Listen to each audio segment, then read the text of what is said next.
What if I told you that literature isn't really about old books and complicated poems?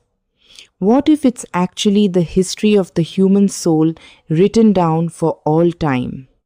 Today we're going to explore a single powerful sentence that I think completely redefines what literature is and connects it right to the very core of our lives. When you hear that word literature, what's the first thing that pops into your head? Come on, be honest. Is it a dusty old textbook from school? Or maybe a poem that just felt like a riddle you could never solve? For a lot of us, let's be real, that's the baggage the word carries. But today, we are going to set all that aside and look at it through a completely different and I think much more profound lens. Here it is. This incredible definition comes from William J. Long. Just listen to this again.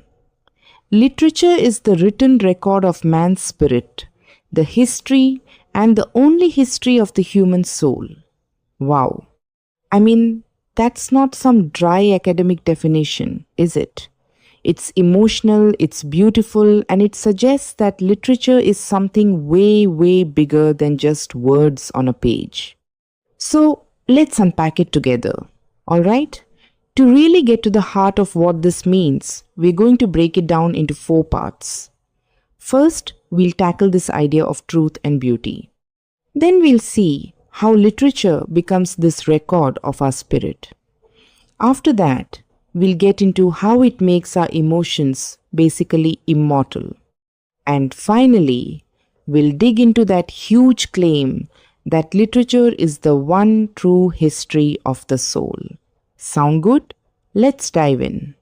Okay, so let's kick things off right at the beginning of the quote with that powerful first idea. Literature as the expression of life itself. The expression of life in words of truth and beauty. So what does that actually mean? Well, it's suggesting that the best stories, the ones that stick with us, aren't just entertainment. They're not just fantasies. They are, in a way, a mirror, capturing the very essence of what it feels like to be alive. And Lang says it does this with 2 key ingredients. First, you've got truth, and that's the raw, authentic stuff. It's that feeling of a broken heart or that surge of pure joy that we instantly recognize as real. But then there's beauty, and that's the artistry. It's how the words are arranged to make that truth hit you with real power. It's really the perfect marriage of honesty and art. Think about Hamlet. I mean, sure, on the surface it's a story about a prince in Denmark, but that's not why we're still talking about it hundreds of years later. No way. We read it because we feel his confusion, his grief, that paralyzing indecision. Shakespeare uses this incredible, masterful language. That's the beauty. To express us a universal feeling of being totally lost. And that's the truth. And that right there is the magic. So what this all boils down to is that literature isn't some separate subject you just analyze in a classroom. No.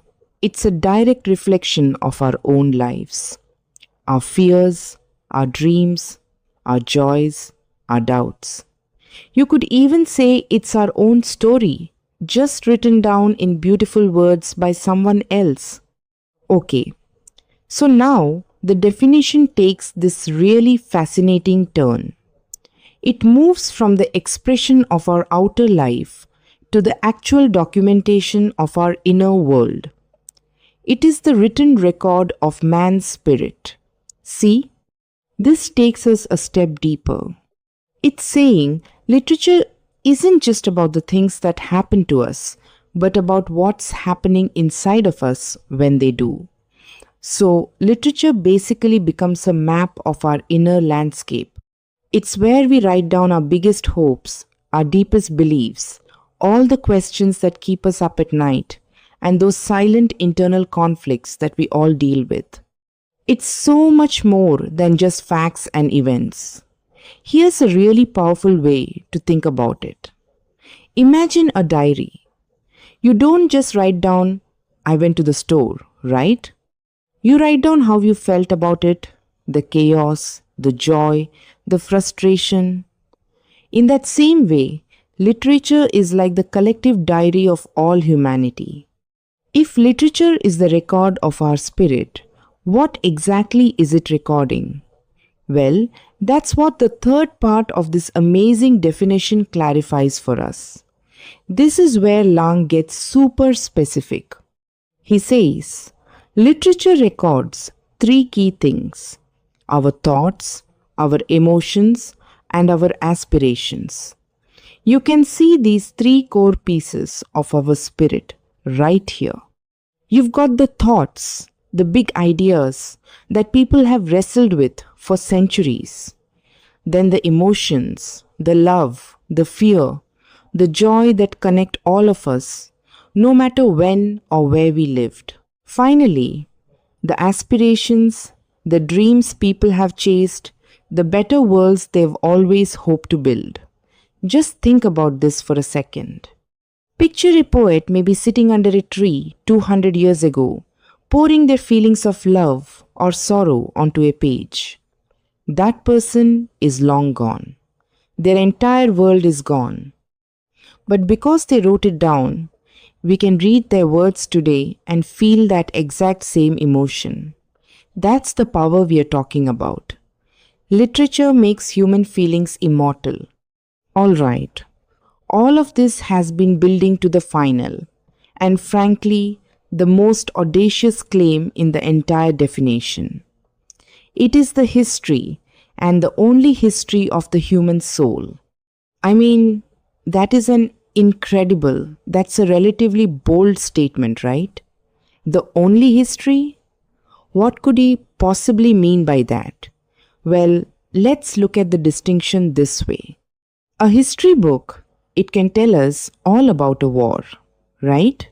The dates, the battle plans, the number of casualties. It gives us the cold, hard facts.